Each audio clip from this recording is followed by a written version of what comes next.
టాలీవుడ్ లో జంధ్యాల తర్వాత ఈవీవి ఆ తర్వాత ఎవరంటే శ్రీను వైట్ల అనేంతగా బ్రాండ్ ఇమేజ్ క్రియేట్ అయింది. కానీ వరుస ఫ్లాపులతో తను డీలా పడితే సీన్ లోకి అనిల్ రావుపూడి వచ్చాడంటున్నారు. కానీ శ్రీను వైట్ల మళ్ళీ ఐయామ్ బ్యాక్ అంటున్నాడు. మరి సెకండ్ ఇన్నింగ్స్ లో మిస్ అయిన టార్గెట్ ని థర్డ్ ఇన్నింగ్స్ లో అయినా రీచ్ అవుతాడా? Just watch it.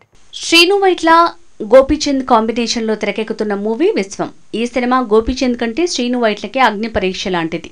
ఆ మధ్య మిస్టర్ మూవీ ఫ్లాప్ తర్వాత బ్రేక్ పడ్డ కెరీర్ కి రవితేజ బూస్టప్ ఇచ్చాడు. అలా అమర్ అక్బర్ యాంటోనీతో శ్రీను వైట్ల సెకండ్ ఇన్నింగ్స్ మొదలుపెట్టి పంచ్ పడగానే సైలెంట్ అయ్యాడు.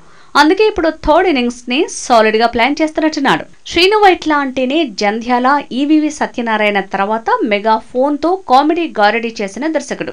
చిరు నుంచి చరణ్ వరకు పెద్ద హీరోలతో కామెడీ దాడి చేయించాడు. బాక్స్ ఆఫీస్ ని షేక్ చేశాడు. కానీ ఆ జోరుని మాత్రం కంటిన్యూ చేయలేకపోయాడు. ఇక సూపర్ స్టార్ మహేష్ బాబుతో దూకుడు, తర్వాత ఆగడు, ఇలా 2 సార్లు కితకితలు పెట్టాడు శ్రీను వైట్ల. ఓ రకంగా చెప్పాలంటే ఢీ రెడీ జమానా కంటే దూకుడు, ఆగడు జమానాలోనే శ్రీను వైట్ల మంచి స్వింగ్ లో కనిపించాడు. కామెడీ దాడిని పీక్స్ కి తీసుకువెళ్లాడు. దూకుడుతో పోలిస్తే ఆగడు అంతగా ఆడలేదు.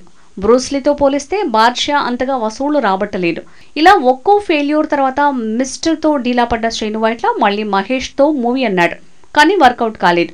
పాత హీరోలకి టచ్ లోకి వెళ్లాడు. కానీ ప్రాజెక్టు ఓకే కాలేదు. అయినా ప్రయత్నాలు ఆగలేదు. The sequel day square plan చేసి పక్కన పెట్టిన శ్రీను వైట్ల ప్రజెంట్ గోపీచంద్ తో విశ్వం మూవీ చేస్తున్నాడు.